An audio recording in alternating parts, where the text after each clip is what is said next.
신약성경 250페이지 이쪽 저쪽에 있습니다. 로마서 8장 2절 말씀 우리 같이 함께 한 목소리로 읽도록 합니다. 이는 그리스도 예수 안에 있는 생명의 성령의 법이 죄와 사망의 법에서 너를 해방하였음이라.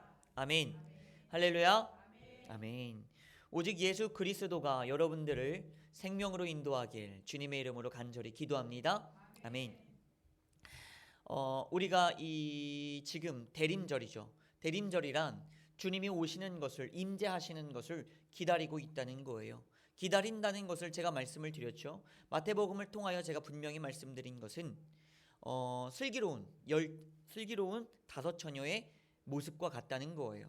바꿔 말하자면 허송세월을 그저 흘려보내는 것이 아니라 뭐 하자는 겁니까? 준비하자는 거예요. 주님의 오심을 준비하길 예수님의 이름으로 간절히 부탁드립니다. 아멘. 준비하셔야 되는 것이 바로 우리들의 모습이다. 그러면 나는 주님을 위하여서 도대체 무엇을 준비할 것인가 라고 말씀을 드렸을 때 어제가 아니지 저번 주 시간에 우리가 황금을 준비하자고 했어요. 마치 우리는 무엇과 같다? 헤롯왕과 같다. 헤롯. 그래서 헤롯왕과 같기 때문에 이 왕으로서 내가 뺏기는 것들이 어떻다? 싫다는 거예요. 기분이 별로 달갑지 않다는 거예요. 그래서 왕으로서 내가 나의 주님 앞에 왕의 자리를 드린다는 것은 무엇을 의미합니까? 내가 왕의 자리를 드리고 내가 노예가 된다? 아니죠. 요한계시록에서 늘 말씀하시는 것처럼 나와 함께 왕 노릇하자. 바꿔 말하면 왕의 자격을 갖추라는 거예요. 왕의 자격을 갖춘다는 것은 어떤 의미입니까? 왕의 시선, 왕의 생각. 바꿔 말합시다. 주님의 시선, 주님의 생각을 갖는 여러분들이 되기를 주님의 이름으로 기도합니다. 아멘. 그게 바로 내가 황금을 준비하여 나의 주님 앞에 드린다는 거예요. 나도 주님과 마찬가지로 주님처럼까지는 안 되지만 주님이 알려주시고 주님의 은혜와 주님의 능력을 본받아서 하나님의 시선, 하나님의 생각을 가지고 내가 살아가겠나이다. 아멘이십니까? 아멘. 그렇게 우리가 한번 말씀을 나누었어요.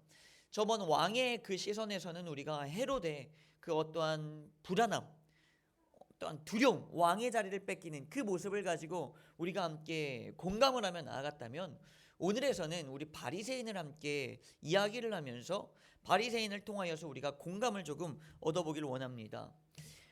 예수님의 행적 중에서 조금은 억울한 부분들이 하나가 있어요. 예수님은 뭐가 그렇게 억울할까? 억울한 게 굉장히 많지. 근데 그 중에 하나가 뭐냐면 누가복음 3장에 나와요. 5장 30절. 누가복음 5장 30절 말씀을 보면은 다 같이 읽어볼까요? 시작. 바리새인과 그들의 서기관들이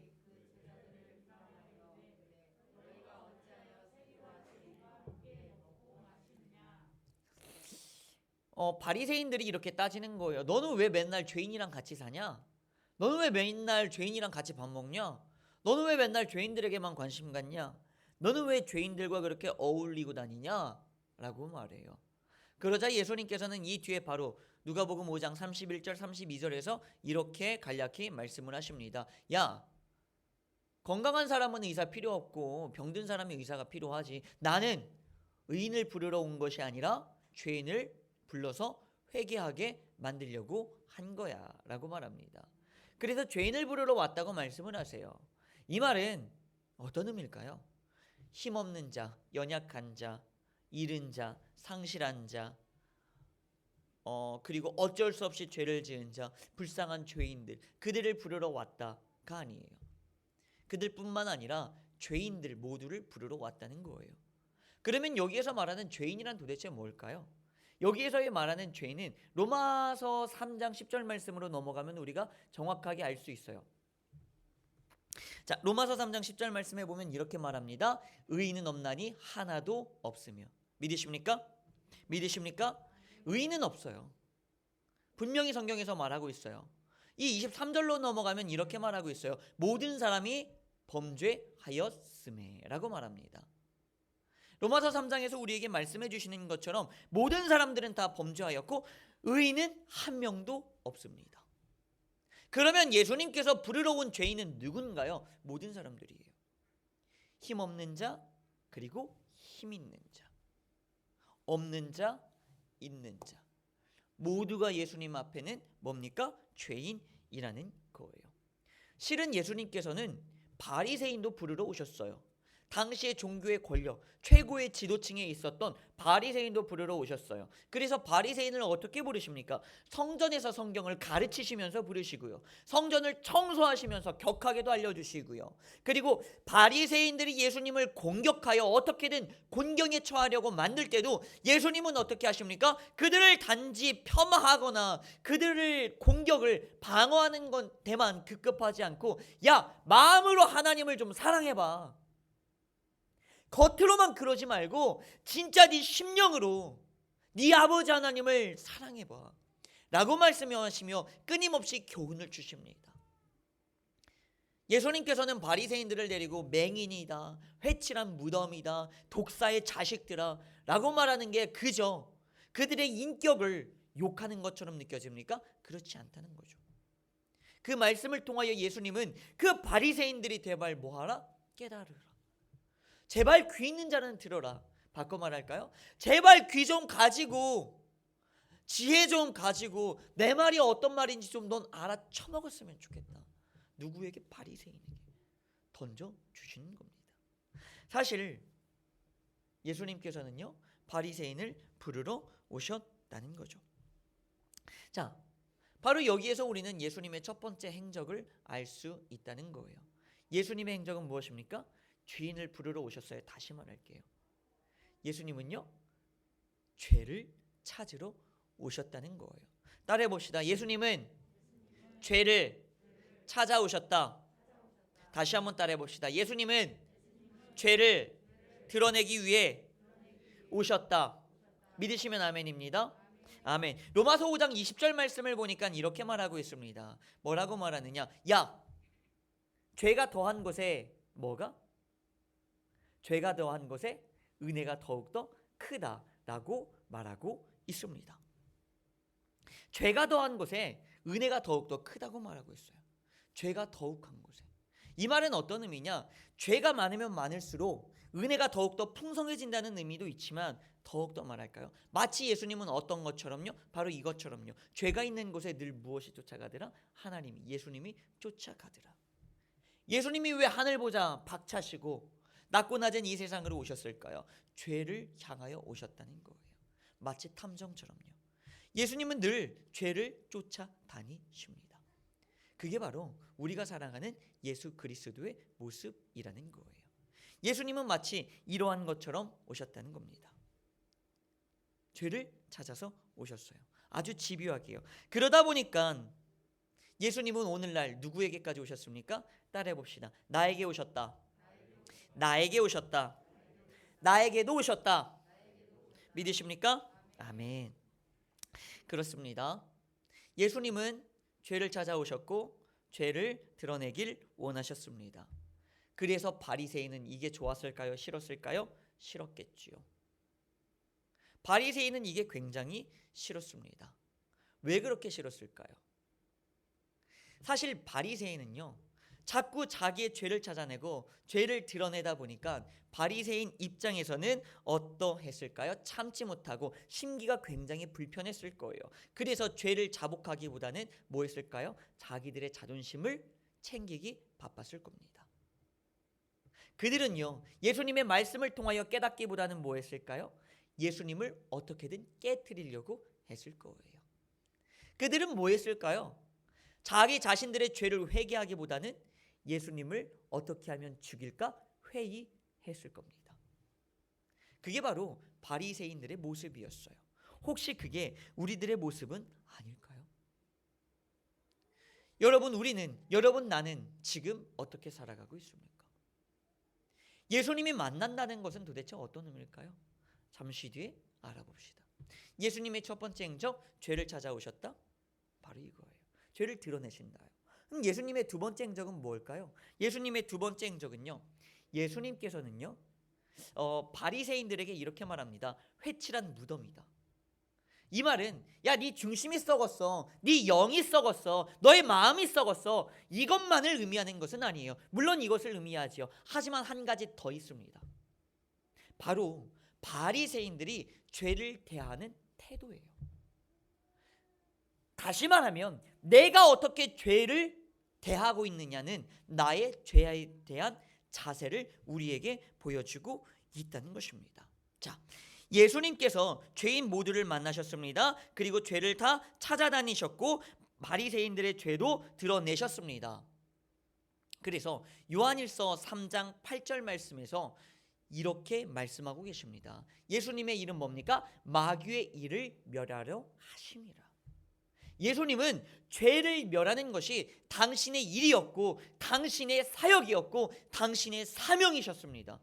그래서 죄를 그렇게 찾아다녔고 그렇게 죄를 드러내셨습니다. 그리고 드러낸 죄를 가지고 뭐 하길 원하셨습니까? 그 죄를 멸절시키길 원하셨다는 거예요. 하지만 바리새인들은 어땠습니까? 죄를 감추는 것에 급급했습니다. 야, 너 죄인이야. 너의 죄를 내가 찾았어. 너의 죄를 내가 드러낸다 라고 말했을 때 바리새인들은 어떠한 자세를 가졌습니까? 그 죄를 더욱더 깊은 곳에 꼭꼭 감추어 두었다는 거예요. 회칠한 무덤, 가장 아름다운 멀쩡한 곳, 그들의 마음속에 그렇게 숨겨 놓았다는 거예요. 여러분, 여기에서 우리가 꼭 아셔야 되는 게 있습니다. 죄는요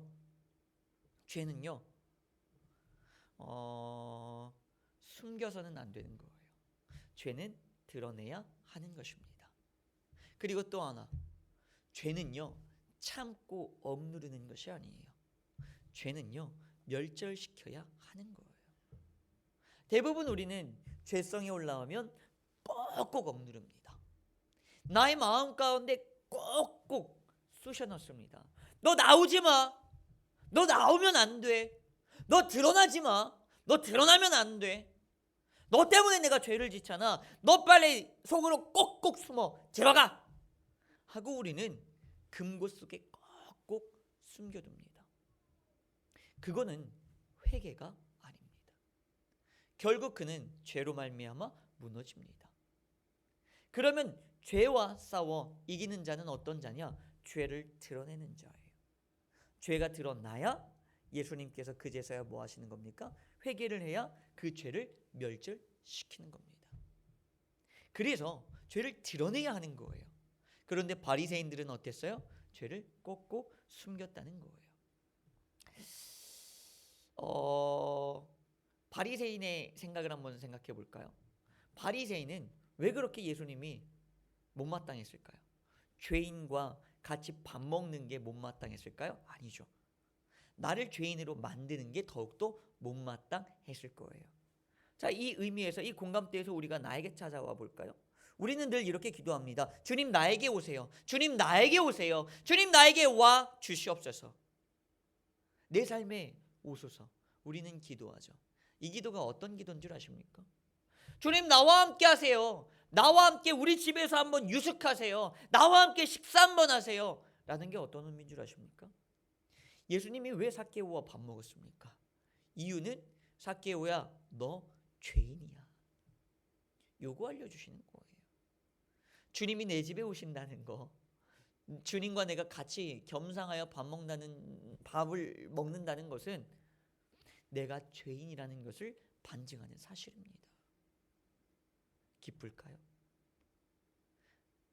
당시 이스라엘 민족들은 그리스도가 오기를 간절히 염원하고도 염원했습니다. 이유는 하나예요. 로마의 압제로부터 이 민족을 해방시키기를 원했어요. 그런데 예수님은요, 죄로부터 그들을 해방시키기를 더욱 원하셨습니다.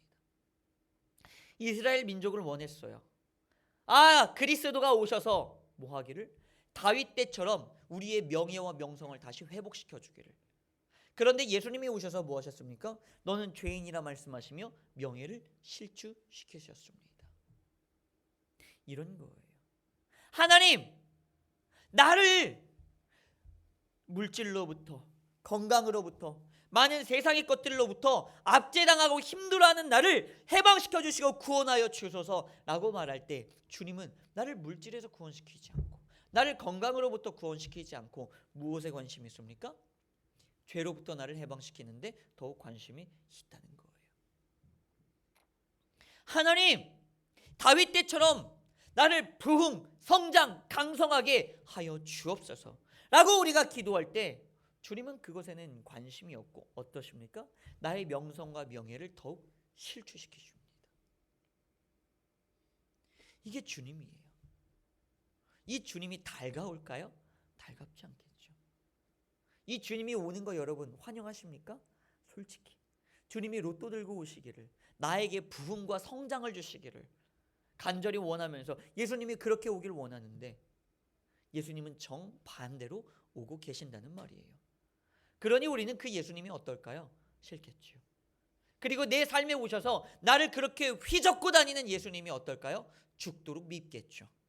그래서 바리새인들은 예수님을 결국에 죽이는 데까지 가는 겁니다.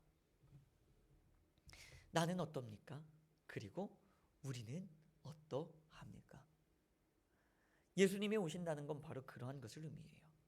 그러면 내가 나의 주님 앞에 유향을 드린다는 것은 무엇을 의미할까요?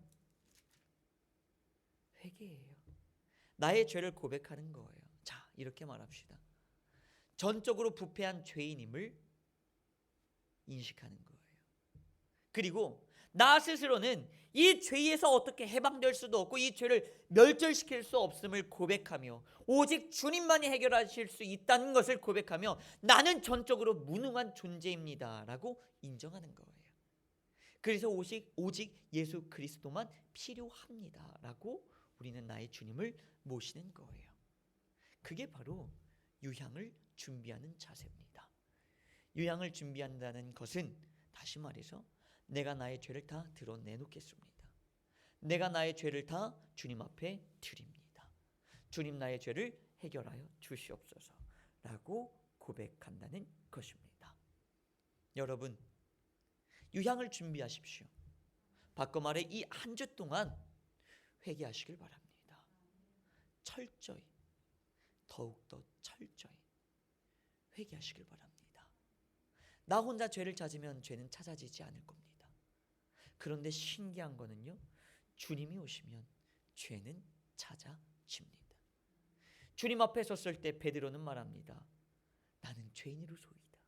나를 떠나소서. 이 고백이 우리의 입에서 나올 수밖에 없다는 거예요. 나는 회개할 게 없다고요? 나는 죄가 없다고요? 나는 그래서 회개할 게 아니라 지금 간구할 것밖에 없다고요? 아닐걸요. 여러분 주님을 온전히 만나시길 원합니다. 주님이 말씀하시는 그 주님의 말씀, 이 성경 앞에, 이 율법 앞에 오롯이 온전히 서길 바랍니다. 그때 우리는 한없이 부끄러운 죄인일 것입니다. 누가 누구를 정죄할 수 없을 정도로 나 스스로가 너무나 추악한 죄인일 것입니다. 온전히 말씀 앞에서 스스로 죄를 회개하시는 이번 한 주가 되기를, 그렇게 유향을 준비하는 여러분들이 되기를 예수님의 이름으로 간절히 기도합니다. 아멘. 이 시간 함께 기도합니다. 오늘의 말씀을 가지고 오늘의 말씀을 위하여서 우리가 함께 기도합니다. 오늘의 말씀 속에서 하나님께서 여러분들에게 주신 은혜들이 있을 겁니다. 그 은혜들을 부여잡고 함께 회개하시고 결단하시면서 간구하시고 고백하시면서 나아가길 바랍니다. 주님의 이름 3번 부르짖고 기도합니다. 주여, 주여, 주여. 하나님,